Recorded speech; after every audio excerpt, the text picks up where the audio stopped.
Are you a fan of pro wrestling, comedy, and combat sports? Then we have the podcast for you because we cover that and much, much more. Do you like to debate with your friends? Do we have the perfect segment for you? It's the 531, where we take any given subject, break it down to a top 5. From there, we debate it down to 3, and then into that number 1 spot. If you want to get a hold of us, find us on our social medias. Search Working Fans Podcast on any major social media platform. And if you want to find the podcast, search for us on any major podcast platform, as well as YouTube. Working Fans Podcast. We put in the work so you don't have to.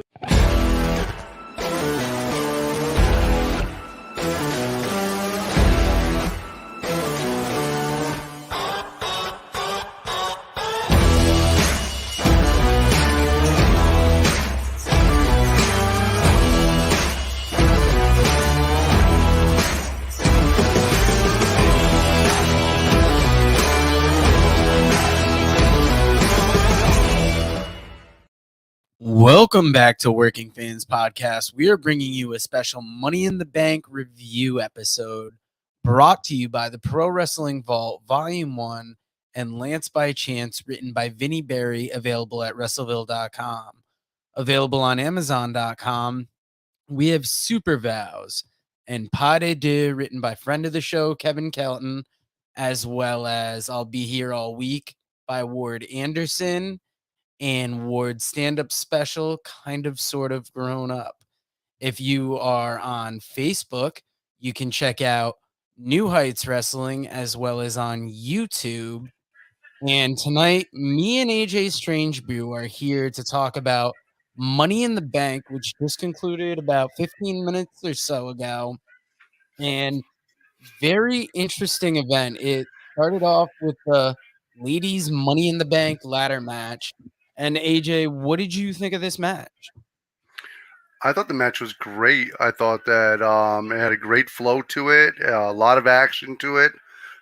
This was the one that was hardest to pick, to be honest with you, through the course of the night, although later on we'll talk about how the men's became harder to pick. But it definitely was a challenge to figure out who was going to win this. I thought Alexa Bliss was going to win it. I thought they were going to put her over. But I'm happy with the results. Go Liv Morgan. Yeah, now how long has Raquel Rodriguez been doing that almost Tessa Blanchard pose? But instead of looking over her shoulder, she just flexes her whole back. Yeah, she's been doing that for a while in NXT. I mean, it was her thing. They would come out and it would be Dakota Kai would look forward and she would pose with belt on backwards and do that back pose. Yeah, one thing I noticed was when Raquel went to pick up the ladders with the two ladies on it, I guess Liv was a little too heavy because one side went up fine. She's picking up with the girl on it. And then Liv's side, she just barely got her up and then gave up on the spot altogether. The problem was where she was on the ladder wasn't directly center. So she had a easier time picking up one end than the other. If you're going to do a stunt like that, you got to make sure you're smack dab in the center. We'll practice later, me, you, and Dave. Now, this match went 16 minutes, 34 seconds. Liv Morgan won. I wrote down hell of an opener because I really didn't expect this match to blow me away like it did. Every woman in that ring worked their ass off. They are all great at what they do. How unselfish is Becky Lynch? She is just giving it to everybody right now and giving everybody the rub. So that's freaking awesome. Yes. Now, this was followed up by a Cody rehab video because originally he had been broadcast to be on this show and then later wasn't. So they had to get him in a little bit. And a thing they did, I noticed before most matches on this show, is they'd have a video of the feud leading up to the match and then the match, which helped because I haven't been watching the weekly TV. So when they ran this video for Theory and Lashley, I was like, one, thank you, because I didn't know shit about this. And two, it got me a little more hyped for a match. I think it did well. I don't usually like packages like this because, to be honest with you, most wrestling fans know what's going on. Now, you and I, we don't watch quite as much WWE as the average fan watching these pay-per-views, just because they haven't put a product on lately that has caught my eye. So the packages did help out this time. Normally, it just pisses me off, though. Yeah, now I noticed there was an almost botch during this match with Theory coming off the apron onto Lashley's shoulders. I mean, Lashley recovered, but it could have been a little messy. Now, He is Theory, one of what were you going to Lashley's. say? No, I was just gonna say Lashley's one of the few human beings that is strong enough to have a botch with a 245-pound man on your shoulders and still just be able to press out of it and not have to worry about it. Yeah, what I liked about this match is Theory really looked like he belonged in there with Lashley, even though he was taking some underhanded tactics. It looked like it didn't. Basically, he looked like he belonged, and I wrote, didn't see that coming because I did not expect Lashley to get the win, but we will get into why that most likely happened later in the show.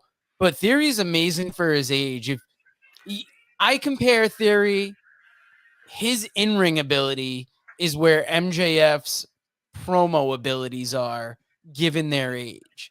You know, like We, they're advanced as performers, but they're still so young. we gotta remember, as 18, 19 years old, he was an evolved champion. We got to see him at that point in his career, and he was already doing really well. He has really shown what he can do over the last couple of years. And I think because we've seen him for so long coming from Evolve, we forget how young he is. Thankfully, he keeps telling us over and over again that he was the youngest United States heavyweight champion. So that helped a little bit. Yeah, now Lashley got the win, like I said, 11 minutes. This was I didn't expect this match to stand out as much as it did. I knew it'd be good, but like I was like, wow, these first two matches on this show are going amazing. Yeah, if there's any criticism of the match, it would be that Theory is too athletic. Sometimes he needs to not help Lashley as much. He's got to realize when he's in there with somebody that you don't have to help them quite as much because he would kind of spring into things a little bit. And because of Lashley's strength and how athletic he is, sometimes they would end up over tossing each other because of that situation. So there was a little bit of rough spots in there due to the fact that he's so athletic. But I thought overall the match was fantastic. Yeah, now after this match, they had a Liv Morgan backstage video, and this was followed by a biography, WWE Legends Season 2, which is coming out July 10th with The Undertaker, the Bella Twins. I believe WrestleMania 1, because I think I saw it as WrestleMania 1 on the commercial, and then when I looked it up on the website, it just said WrestleMania. You got Goldberg, Rey Mysterio, Angle, Luger, DX, Edge. How do you feel about, did you watch the first season of Biography? I did. I like biographies to begin with. I'm one of those nerdy people that will watch a biography, not just on wrestling, but on basically anyone.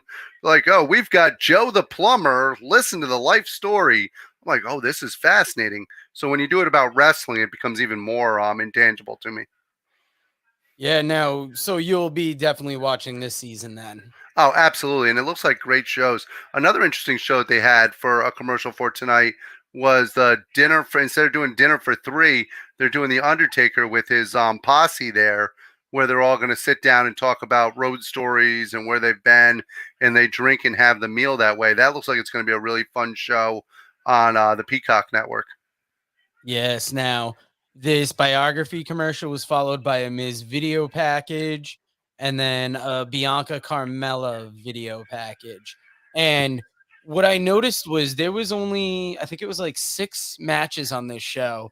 So they really had time for the video packages. And Yeah, I believe I texted you in the middle of the Miz one and go, oh, thank God. I was really hoping to see a Miz biography tonight.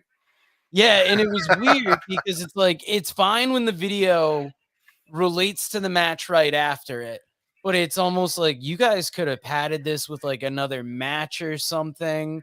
You could have done something to fill this time other than with these bonus packages. Like I get the biography one, fit that in there. Like you said, the table for 5 later on in the show, something like that. But if people aren't on the show, I don't know if we need video packages to remember them. No, and they did the same thing. I understand they did the Jake Paul package also, where they want to show us, hey, we got this big signing. They did the Look Logan who Paul we've got. actually Oh, right Logan after Paul. this Sorry, match. not Jake Paul. Sorry. But yeah, so this led into the WWF Raw Women's Championship match, Bianca Belair versus Carmella.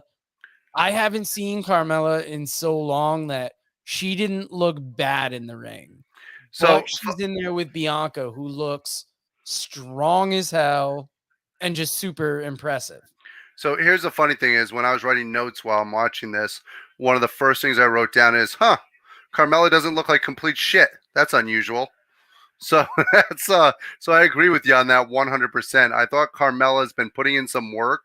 I think she's improved a lot in the ring, and I think her character was good. I think she plays the snotty bitch pretty well. Yeah, Graves plays his part horribly Absolutely. because Oh no, he just lays it on thick. Like you could tell what his direction is and why he does it, but it's just too much. Now, one thing that it doesn't get brought up about Carmella a lot, she's a second generation wrestler. Yeah. And she may be the only second generation wrestler I know of that never gets the credit. Granted, she didn't deserve it until maybe recently. Yeah. In fairness, her father was more of an enhancement talent, so that might be why they don't bring it up quite as much. Her father was a little bit higher of a level wrestler than Cameron Grimes' father, but because he did work a lot for the WWE. However, he was an enhancement talent in the Northeast. Okay. So Carmella looked better than I remember. After Bianca won the match, there was a Carmella post-match attack. The match went 7 minutes, 13 seconds. And this was followed by a SummerSlam July 30th Nashville commercial. And then followed, like you said, by the Logan Paul video. What did you think of the Logan Paul signing this week when it was announced? I think it's a great signing. He's athletic. He obviously loves wrestling. I know a lot of people he's very polarizing. Either people love him or they hate him. I don't actually care either way about him. He doesn't really bother me. If he's going to go out there and, fight these old UFC legends or whatever and former football players and make $1 that way, I'm not going to knock the guy for it. He still has to get punched in the face at the end of the day to do it. And now he's willing to put in work for the WWE. They show him training all the time. So good for him. Well, isn't it his brother that takes more of those kind of celebrity boxing matches? It is. Jake is more likely to do it. That's why He's done a couple though, right? Like I can't he keep up with who does which. They both seem to do some, but Yeah, I thought it was a weird signing at first because I'm like, oh, you're just bringing in a celebrity. But if you look at how well he did during WrestleMania, and then you consider the fact that that's a name that they could really use, and it's gonna draw people. Yeah, if it's used sparingly enough, it could bring eyes to the product. Yeah, as long as I just don't want to see him shoved down our throat right away. Let him still put in the work. Let him still do what he's got to do to get the reps in and use them sparingly. And I think it's going to be good for the WWE. Yes. Now, this was followed by Alexa Bliss backstage. How did Lily buy all this stuff? And I saw a commercial coming a mile away. I thought it was for the WWE shop, and then I was much sadder when I realized it was the WWE credit card. This sounded like it got booed coming out of the commercial. I thought it was pretty bad. Yeah, it was definitely bad. But how good can a commercial involving a WWE Credit One card and a doll possibly be? This would have been less disappointing on Raw. Like when you're watching it on one of these premium live events, this is another thing where it's like you're just padding it a little too much. I Put agree with another you. match in there. Well, the problem is it takes away from the flow of the card. I think you and I will agree at the end of this that the matches themselves were not bad matches tonight. They actually put together solid matches. The only problem with it is the flow. When you watch an AEW pay-per-view and when we watch those cards, the one thing throughout the show is it keeps the flow going. It keeps the excitement going. and it's a different feel to it. Yeah, this was the matches. Like, I was thinking about it even during the Carmelo one. I'm like, that's not as bad as I thought. But the Yeah, next match, the WWE Undisputed Tag Team Championships, the Usos versus the Street Profits. I wrote down this was my match of the night so far, and I think it might have been stole my the match of show. the night overall. Stole the show. So I think we can agree. I know Dave agrees with me. FTR right now is the best tag team in the world. I mean, obviously that can be argued. However, this tag match tonight was outstanding. The Usos showed why they are as good as they are, and the Street Profits stayed with them. One of the things we noticed was the amount of size that Montez Ford has put on. He's got to have put on at least 20 to 25 pounds of muscle in his upper body. That's what they were saying. I haven't, like I said, I haven't watched the TV product in a while, so I was surprised to see that because one of the knocks on him is always being a smaller guy. Now, he also looked more serious once the match started. Like they were doing their usual goofy, not goofy, but carefree entrance. They walked through the crowd like they did in NXT. This match was highly entertaining. Like I told you, the line of the night was the gold has been showered over the bloodline for some time. That was a McAfee line that amazing that he can get that on one of these events. Only Pat McAfee's getting away with that. If any other announcer says that line, they might be let go at the end of the night.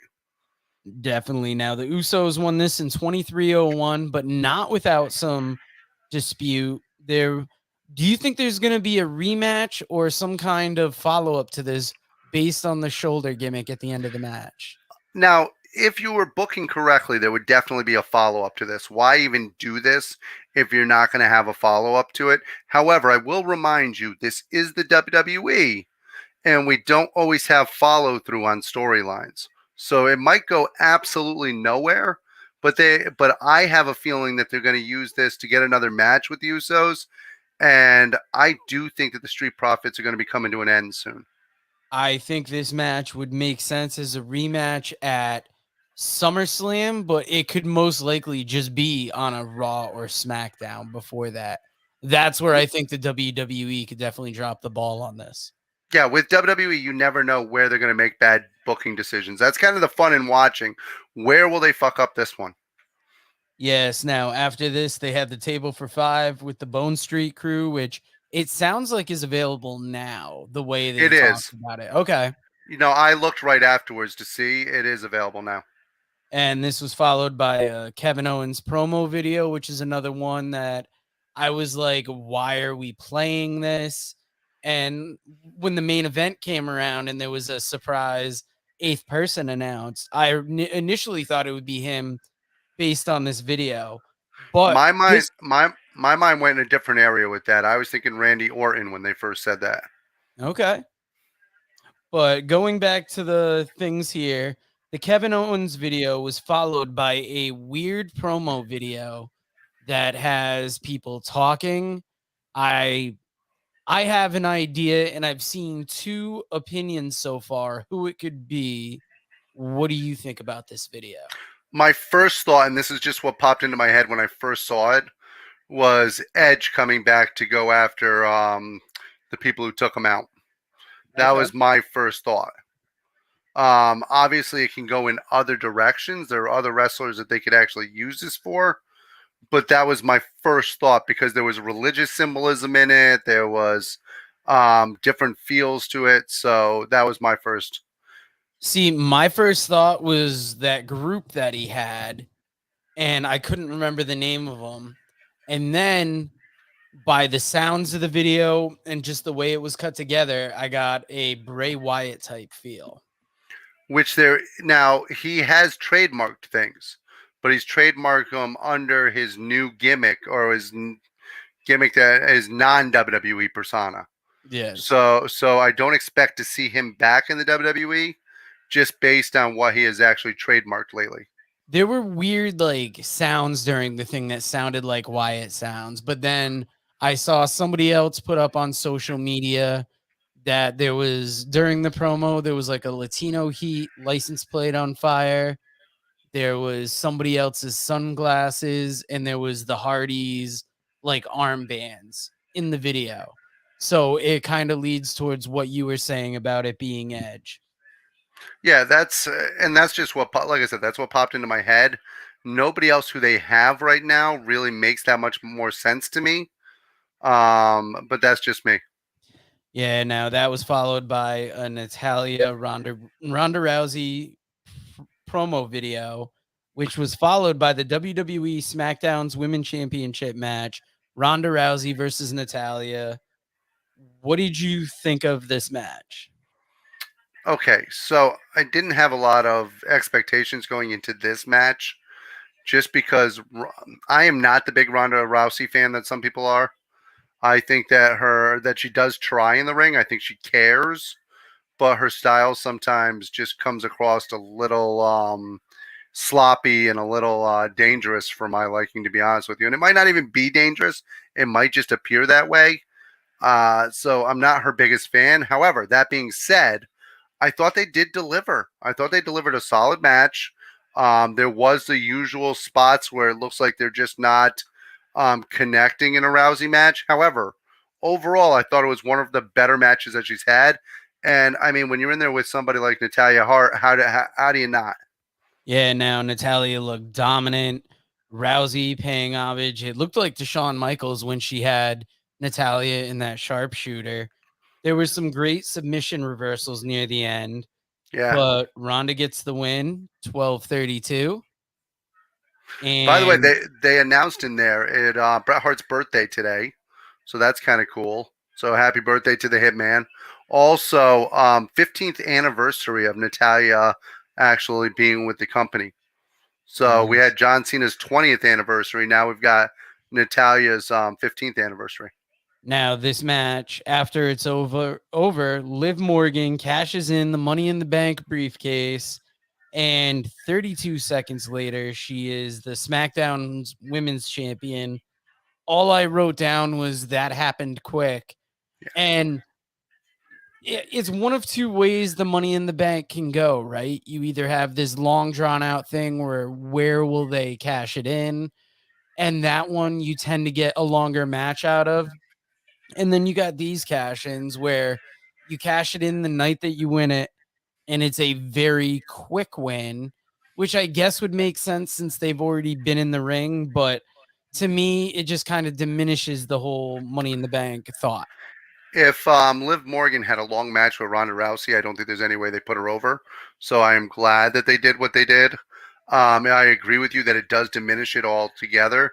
However, Liv did a great job of setting this up by saying, talking earlier in the night about, hey, I've got all the way till WrestleMania. This could be my WrestleMania moment. So she kind of built it up a little bit there. So I think there was a little bit more surprise. I don't think anybody expected Liv Morgan to cash in on Ronda Rousey. See, I heard it, and the second I see her come out, I'm like, what's all this bullshit about saving it till WrestleMania? But Yeah. it makes sense, but maybe I just wasn't the But biggest fan but of I it. also got nervous. I mean, I sent you a text that said this is stupid because I thought they were gonna have Ronda Rousey just tap her out when she put her in the ankle lock. Yeah, I was like, no. it was a weird 32-second match. Like you thought Ronda had it at first, and then it just went completely the other way. So maybe it did I have some value to it. I am happy for Liv Morgan. I don't think anybody can actually say Liv Morgan doesn't deserve it. All the stories about how big of a fan she is. She was a huge Lita fan growing up. She was Michael Cole, the story of her running into him at the SmackDown years ago, 9 years ago, and saying, hey, I just signed with NXT. I'm going to be a women's champion. The fact that she had to sleep with Enzo along the way. There's so many prices that she paid to get to this level. Yes, there is. Now, after this, they ran a quick video for the Great American Bash, which is main evented by Braun Breaker versus Cameron Grimes. Kind of like that NXT uses the Great American Bash, but this is the first year under the new NXT, and I don't know how sentimental I'm going to be about that Great American Bash name with I these mean, the good characters. I mean, at least you have somebody on there in Braun Breaker whose father wrestled on a Great American Bash. So I guess that's kind of cool, knowing that the Steiners wrestled on Great American Bashes in the past. But I don't really overly care for the matchup unless they put Cameron Grimes over. If they put Cameron Grimes over on this Great American Bash and he gets the NXT title, then I'll absolutely love this show because I love Cameron Grimes. Yes, now we got 2 more videos, Drew McIntyre and a Roman Brock video before the main event, the men's Money in the Bank ladder match. And just as the match is about to start, Theory is added to the match. And the confusion of that threw off the first few minutes of the match for me. I wasn't really into it because I'm like, oh, this is what we're doing. Like, So once they added him, I think I had the same gut feeling that you had. Oh crap, they're going to put it on this kid. They really are pushing him to the moon. Not only does he look like Cena, not only is he moving like Cena, although he's far more athletic, I think, than John Cena overall. But it's one of those things where I just knew where it was going the moment they announced him. yeah, the only notes I had during this, because there was so much action. Madcap looks like a beast without the suspenders and without Happy Corbin. He looks almost as good as he did when he was initially in NXT as Riddick Moss. Yeah, they need to get away from that madcap crap. This guy's a hell of an athlete. He's a tough guy. I mean, he landed on his neck and head in that freaking match tonight again, similar to what he did a few months ago against Drew McIntyre. And he's just tough as can be. I like this kid. Yes, now Riddle did the floating bro off the top of the ladder. Oof. Everybody using all the other participants to put almost through the table, I thought was a good spot. There was an RKO off the top of the ladder. There was so many wild things. Oh, I didn't even talk about this in the ladies match, but when Liv, her ladder's getting tipped over and she just puts her foot on the top rope and pushes her ladder back up, that was one of the greatest endings to a match I had ever seen. And that was a great spot. That I didn't bring it up here. Yeah, it was a great spot and it was great coordination. Liv deserved everything she got earlier in the night. Like I said before, I don't think anybody can take anything away from her. But this match had similar things. I mean, you saw some great athleticism in it. Seth Rollins was a bumping machine. He's also on fire as always. Omos looks like a monster in there. How much was the crowd behind Drew McIntyre? They were definitely like, when he was going up for it, I'm like, wow, I can't believe they still want to go for this guy. He feels like a year or two past the prime of when it should have been. It's funny that it's almost like the WWE. He carried the cross for him during COVID, gave him everything he had, and the WWE has just been shitting on him since. But the crowd still wants him. Yeah, and Theory wins in 25-30. Even though that was kind of a disappointing end to the night, I still thought overall the card was a lot better than I expected. Now, before we get into our match of the night, I had all these graphics I had up for each match that I forgot to put up. But what I did not forget to put up is a Twitter poll where I asked what the best match tonight would be at Money in the Bank. And just before the event, 10 votes, the men's Money in the Bank led. The Usos and Street Profits tied with other, and the women's was the 4th place. Now, what the hell was other match? You can only put up 4. No, I know. So usually, and it's tough because you almost wonder what other match do they think would have it. For me, I expected the men's Money in the Bank to be the match of the night, but it was definitely the tag match. I thought the tag match was too. I didn't think much about it beforehand. I thought it would be one of the Money in the Bank matches, to be honest with you. I figured it would be one of the two. The women's looked like, because how many great competitors are in the women's one, I thought that might steal the show just because you have such great talent in there. But I definitely thought ahead of time the men's Money in the Bank ladder match would be it. but the tag match to me did everything. It stole the night. Even when Michael Cole was like, "This could go to a Broadway," I was like, "Yes, it could." Yeah, I heard that. I'm like, ooh, let's not let it. But I mean, I haven't been watching TV, WWE TV lately, but this premium live event, I thought blew it out of the water. So, AJ, thank you for joining me to talk about this tonight. And guys, we will see you again later.